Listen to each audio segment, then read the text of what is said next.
जय श्री कृष्णा। राधे राधे। आज हम सुनेंगे जेठ मास कथा के 15वें अध्याय की कथा। बोलिए कृष्ण भगवान की जय हो, विष्णु भगवान की जय हो। जब राजा पुलिंद ने दत्तात्रेय जी से एकादशी व्रत का विधान पूछा, एकादशी व्रत कैसे किया जाता है, इसकी विधि क्या होती है, ये सब पूछा, तब दत्तात्रेय जी कहने लगे, हे राजन सुनिए, मैं विधि पूर्वक एकादशी व्रत को कहता हूँ। हे राजन, दशमी के दिन प्रातःकाल उठकर शौच विधि को करें। काष्ठ की दातुन को त्याग कर पके हुए पत्तों से अपने दांतों को शुद्ध करें। महानदी में मंत्र पाठ पूर्वक पंचगव्य में स्नान करें। संध्यादिक कर्म करके स्वच्छ वस्त्र पहनकर अपने घर को जाएं और गूलर के पात्र में उत्तर मुख होकर जल को भरे और देश काल का उच्चारण करते हुए ब्राह्मणों को प्रणाम करते हुए भगवान से प्रार्थना करें, हे देवेश, आज मैं भक्ति पूर्वक आपका व्रत करूंगा। हे राजन, दशमी के दिन दूसरे के घर का अन्न, 2 बार भोजन, मांस, शोर और शरीर में तेल लगाना त्याग देना चाहिए। हे राजन, हविष्यान के अतिरिक्त और सभी पदार्थ आमिष यानी ना खाने योग्य कहे गए हैं। अतः दशमी के दिन से ही प्रयत्न करके थोड़ा सा और हविष्यान भोजन करें। रात्रि में कथा श्रवण के द्वारा जागरण करें और उसके बाद सूर्योदय होने पर निर्मल जल से स्नान करें। पूजा गृह में आकर संध्यादिक नित्य कर्म को करें। एकादशी के दिन चित्त में किसी भी प्रकार का विकार उत्पन्न नहीं होना चाहिए। प्राकृत विषयों में मन नहीं लगाना चाहिए।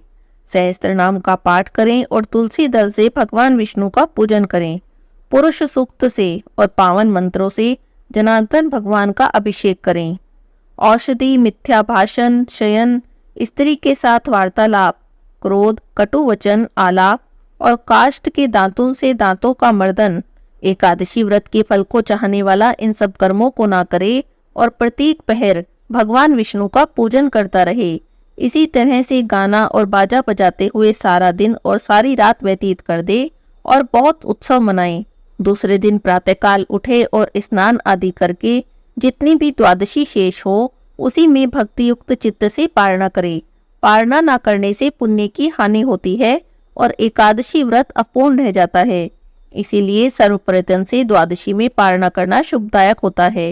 हे वत्स, व्रतियों को संपूर्ण व्रत की सिद्धियों के लिए द्वादशी तिथि रहते रहते ही पारणा कर लेना चाहिए। पूजन सामग्री से पूजन करके तपस्वियों को भोजन करा देना चाहिए। तृप्ति पर्यंत शर्करा युक्त पायस का भोजन करावें और श्रेष्ठ ब्राह्मणों को मौन पूर्वक भोजन कराकर स्वयं भी भगवान जनार्दन को प्रणाम करके भोजन करें। पराया अन्न, आमिष यानी ना खाने योग्य वस्तु, मांस, उड़द, तेल, स्त्री सेवन, मधु, औषधि, दूसरे की चुगली, हिंसा और कांसे के बर्तन में भोजन करना, पान खाना, हजामत बनाना और 2 बार भोजन करना, इन सब बातों को द्वादशी में त्याग दें। यह सब व्रतों में उत्तम व्रत 3 दिन में साध्य होता है। हे पुत्र, एकादशी के दिन भोजन नहीं करना चाहिए। अन्न का तो सर्वथा त्याग कर देना चाहिए। एकादशी को अन्न खाने से नरक की प्राप्ति होती है। अन्य धान्य से सिद्ध जो अन्न है वह इसमें नहीं लिया जाता है।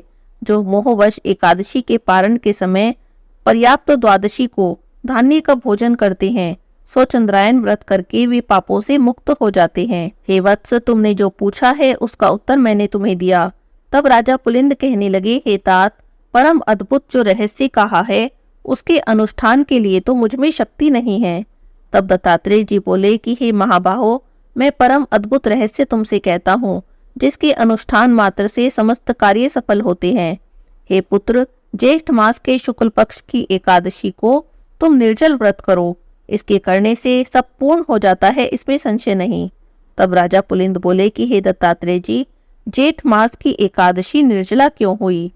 तब दत्तात्रेय जी ने कहा, हे पुत्र, प्रथम राजा प्राचीन वही ने एकादशी के दिन संपूर्ण व्रत जल रहित किया था, इसीलिए यह एकादशी जल से वर्जित हो गई, निर्जला के नाम से प्रसिद्ध हुई। निर्जला नाम से प्रसिद्ध यह एकादशी संपूर्ण पापों का नाश करने वाली कही गई है। यह कहकर दत्तात्रेय जी वहां से चले गए। इसके बाद राजा पुलिंद ने भी इस व्रत को विधि पूर्वक किया। इसी एकादशी के अनुष्ठान मात्र से राजा पुलिंद दूसरे जन्म में प्रहलाद नाम से भगवान के श्रेष्ठ भगत हुए और हिरण्यकशिपु के पुत्र हुए। वेद व्यास जी कहते हैं, हे भीमसेन, यह प्राचीन इतिहास मैंने तुमसे कहा है। इसके सुनने मात्र से तुम्हारे सब संशय दूर हो जाएंगे। तब भीमसेन ने कहा, हे तात, मैं व्रत करने के लिए तैयार बैठा हूँ। निसंदेह मैं आपके वचनों का पालन करूंगा। स्कंद जी कहते हैं, हे ऋषियों, वेद व्यास जी के कहे अनुसार इस व्रत को भीमसेन ने किया और चक्रपाणी भगवान विष्णु की कृपा से वह सभी पापों से मुक्त हो गए। तभी से इस एकादशी को भीमसेनी एकादशी के नाम से भी जाना जाता है। स्कंद जी कहते हैं, हे ऋषियों, अब मैं आपसे सावित्री व्रत का वर्णन करूंगा। ज्येष्ठ मास की त्रयोदशी से लेकर पूर्णिमा तक 3 दिन का यह सावित्री व्रत कहा गया है। इसको स्त्रियां सौभाग्य के लिए करती हैं। पतिव्रता स्त्रियां पूर्णिमा के दिन उपवास करके पतिव्रत तिथि में पारणा करती हैं। ऋषि कहने लगे, हे स्कंद जी, हे षडानंद जी, आप इस व्रत की विधि हमसे कहिए। तब स्कंद जी ने कहा, हे ऋषियों, ज्येष्ठ मास की पूर्णिमा के दिन पतिव्रता स्त्रियां अमृत समान जल से वृक्ष का सिंचन करें और सुंदर गंध, अक्षत और पुष्प से वहां बैठकर पूजन करें। इस व्रत को समाहित चित्त से 1 वर्ष तक करें और रात्रि में भोजन करें। वर्ष की प्रत्येक पक्ष में वट वृक्ष का पूजन करें और पुनः ज्येष्ठ मास आने पर द्वादशी के दिन सूक्ष्म भोजन करें और त्रयोदशी के दिन प्रातःकाल दातुन आदि करके नियम ग्रहण करें कि हे जगतदात्री, आज से लेकर 3 रात्रि तक मैं व्रत करूंगी। चौथे दिन चंद्रमा को अर्घ्य देकर उन सती सावित्री का पूजन करूंगी। यथाशक्ति ब्राह्मणों को भोजन कराकर भोजन करूंगी। हे शुभ्रे, मेरे व्रत को पूर्ण करो, किसी भी प्रकार का विघ्न उत्पन्न न हो। उसके बाद सप्तधान्य से पूरित वंश पात्र के कलश पर स्थापित करें और उस वंश पात्र पर वस्त्र सहित प्रतिमा को स्थापित करें। स्वर्ण की प्रतिमा ब्रह्मा और सावित्री की, धर्मराज जी की प्रतिमा बनाकर पूजन करें। वट वृक्ष के मूल भाग पर स्थापित व्रत के घट के ऊपर प्रतिमा 3 दिन तक स्थापित करें। पूर्णिमा के दिन प्रातःकाल उठकर स्नान आदि नित्य क्रिया करके सम्यक प्रकार से पूजन करें। सत्यवान और सावित्री की प्रतिमा स्वर्णमयी बनाकर चांदी की शैया पर स्थापित करें और वहां पर काष्ठ का भोज रखें। स्त्री हो, कुमारी हो, पति युक्ता हो, सुपुत्री हो, सभी को इस व्रत को करना चाहिए।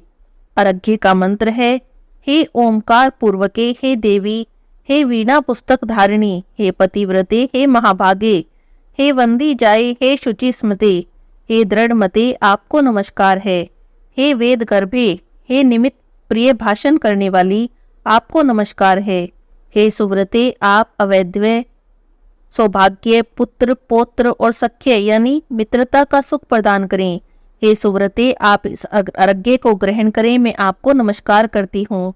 हे देव, आपसे देवता, असुर, दानव, मनुष्य सहित समस्त जगत व्याप्त है। हे देव, आप सत्य व्रत को धारण करने वाले हैं। हे ब्रह्म स्वरूप, आपको नमस्कार है।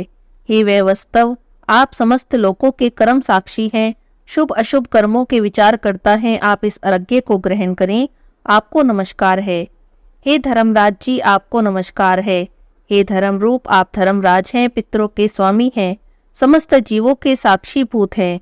आप इस अर्घ्य को ग्रहण करें और मुझे पति सुख प्रदान करें। इस प्रकार 1 वर्ष तक इस व्रत को करें। यदि कोई स्त्री असमर्थ हो तो 1 मास का व्रत करे। यदि 1 मास तक व्रत करने की भी क्षमता ना हो तो 3 दिन का व्रत करे। इस प्रकार पवित्र आत्मा 1 मास तक उपवास व्रत करे। जो कुलांगना ज्येष्ठ मास में प्रातःकाल स्नान नहीं करती, महान व्रत रखने पर भी उन स्त्रियों को दुर्भाग्य ही होता है। जैसे अपवित्र अर्घ की वस्तुएं, समस्त वस्तुएं निष्फल हो जाती हैं, उसी प्रकार जेठ मास में समस्त कर्म करने पर भी स्नान आदि प्रातःकाल ना करने से सभी कर्म निष्फल हो जाते हैं। हे ऋषियों, सावित्री के 3 दिन का व्रत करना और उसका विधान मैंने आप लोगों से कहा। तब व्यास जी राजा युधिष्ठिर से कहते हैं, हे राजन, जेठ मास की पूर्णिमा यदि जेठ नक्षत्र से युक्त हो तो छाता और जूता दान करने से राजा बनते हैं। मैंने यहाँ पर जेठ मास का महात्म्य आपको संक्षेप में बताया है। आपकी भक्ति देखकर, आपसे प्रसन्न होकर शेष जो भी कुछ है वह भी मैं सब आपसे कहूँगा। आज के अध्याय की कथा यहीं पर समाप्त होती है। कृष्ण भगवान की जय हो, विष्णु भगवान की जय हो।